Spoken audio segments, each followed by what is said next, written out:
Hay muchos años de historia, esto tiene mucho que ver también con la historia negra de los Estados Unidos. Ayer estuvimos compartiendo un momento en este programa de Whoopi Goldberg, aprovechando la oportunidad de la visita del vicepresidente de los Estados Unidos para cuestionar algunos temas, para decir que están borrando buena parte de esa historia, de esa herencia negra, que tiene mucho que ver con el sur de los Estados Unidos y que forma parte de esta gran historia en los 250 años de la Declaración de Independencia estadounidense. Repasamos estos linchamientos, dónde, cómo,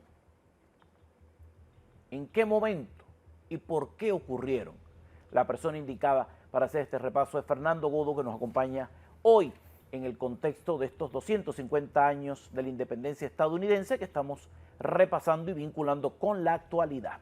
Fernando Godo, bienvenido. Gracias por tu tiempo. Muchas gracias por la invitación y la gentileza tuya de invitarme cada semana. Quería hacer obsequio de este libro, que es el último que saqué, te lo firmé, te lo Gracias. dediqué, que es el que se llama Ron Castro, Batista, la CIA y el CFR. Tiene muchas cosas interesantes que sobre todo le interesan a los cubanos para el tema de la libertad de Cuba y lo que pasa realmente ahora. Ahora vamos a entrar ya en el tema de hoy.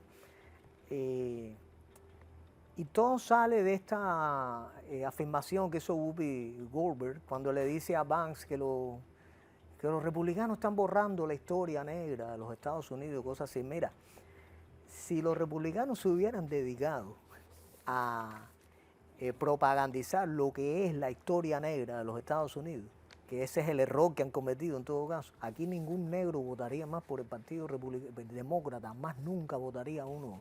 Y fíjate que hablo y menciono de negros, porque yo crecí rodeado de negros. En Cuba tú sabes que se le decían así, empezando por el padrino, compadre de mi papá, eran negros tabaqueros. O sea, yo hablo de negros normal porque en Cuba no había esa tanta... Si había racismo en Cuba era el de Fidel Castro en el gobierno, que no tenía negros en el gobierno, y eso tú sí lo sabes. Ahora, aquí en Estados Unidos, el Partido Demócrata, a grandes rasgos, primero era el campeón de la esclavitud, la esclavitud estaba aquí en el sur de los Estados Unidos, todos los estados del sur eran demócratas.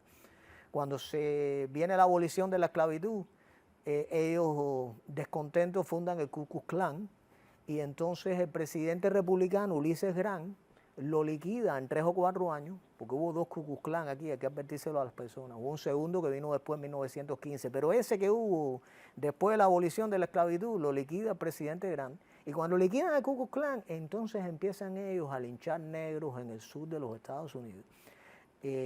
Con las llamadas leyes Jim Crow. Y déjame decirte que no linchaban negros nada más, linchaban a cualquier blanco que se mezclara con negro. Eso es muy importante decirlo porque tú ves fotos históricas de blancos linchados en el sur. Ahora, ¿cuál fue el delito? Se mezclaron con negros, hicieron negocios con negros, eso era un delito. Y entonces el Ku Klux Klan ahí iba, lo que había quedado, ya eso se había desintegrado, eran sencillamente bandas que cogían y iban a las cárceles incluso, sacaban a la gente. Y eso duró, Sánchez, 100 años.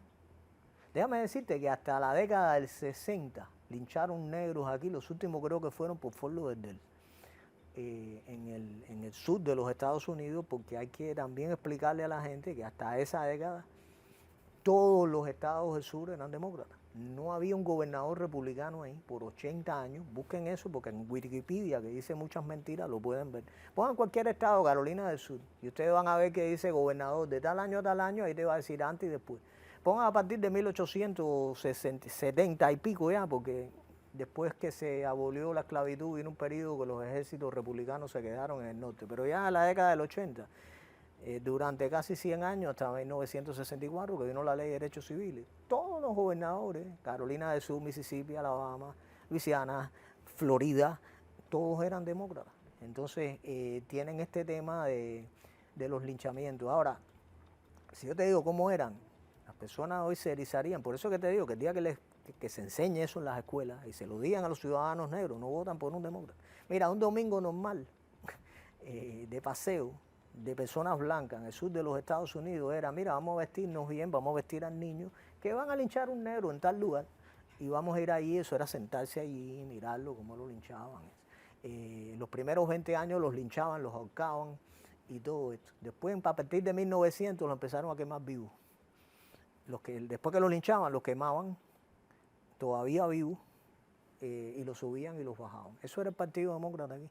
Ahora, eso duró hasta hace 50 años. Sí, duró hasta hace 50 años. Te digo por qué. Nunca en el Congreso se aprobó una ley antilinchamiento.